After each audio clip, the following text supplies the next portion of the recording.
નમસ્કાર દર્શક મિત્રો, આપ નિહાળી રહ્યા છો N24 ગુજરાતી।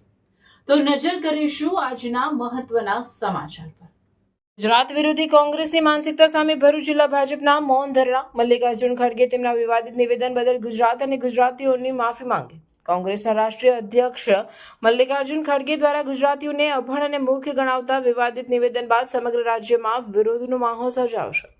આ નિવેદનને લઈને રાજકીય ગરમાવો વધ્યો છે અને વિવિધ જગ્યાએ વિરોધ પ્રદર્શન શરૂ થયા છે, જેના ભાગરૂપે ભરૂચ જિલ્લામાં ભાજપ દ્વારા શહેરના 5 મત વિસ્તારમાં મૌન ધરણાનું આયોજન કરવામાં આવ્યું। આ કાર્યક્રમમાં ભાજપના અનેક આગેવાનો ઉપસ્થિત રહ્યા અને ખડગેના નિવેદનની કડક નિંદા વ્યક્ત કરી।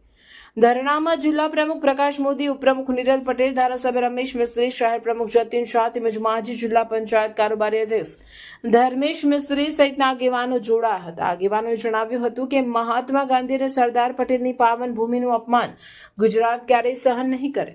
ભાજપના આગેવાનો દ્વારા માંગ કરવામાં આવી હતી કે મલ્લિકાર્જુન ખડગેએ પોતાના નિવેદન બદલ તમામ ગુજરાતીઓ પાસે જાહેર માફી માંગવી જોઈએ। ભરૂચ જિલ્લા ભાજપે હાથમાં પ્લે કાર્ડ અને મોઢા પર કાળી પટ્ટી ધારણ કરી કોંગ્રેસ અને તેના રાષ્ટ્રીય અધ્યક્ષની આવી માનસિકતા અને નિવેદનને સખત શબ્દોમાં વખોડી નાખ્યું હતું।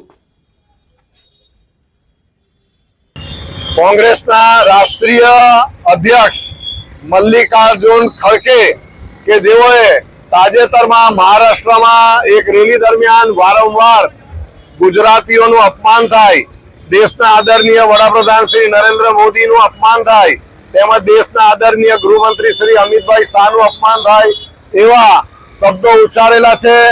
ગુજરાતીઓને અભણ કહ્યા છે, મૂર્ખ કહ્યા છે। તો એની સામે ભારતીય જનતા પાર્ટી ભરૂચ જિલ્લા તરફથી આજે પાંચબત્તી ભરૂચ મુકામે એક મૌન સભાનો કાર્યક્રમ રાખેલો છે અને આ મલ્લિકાર્જુન ખડગે પોતાનું નિવેદન પાછું ખેંચે અને ભારતીય જનતા પાર્ટી પાસે માફી માંગે એવા ધ્યેય સાથે આજે આ મૌન કાર્યક્રમ રાખવામાં આવેલો છે।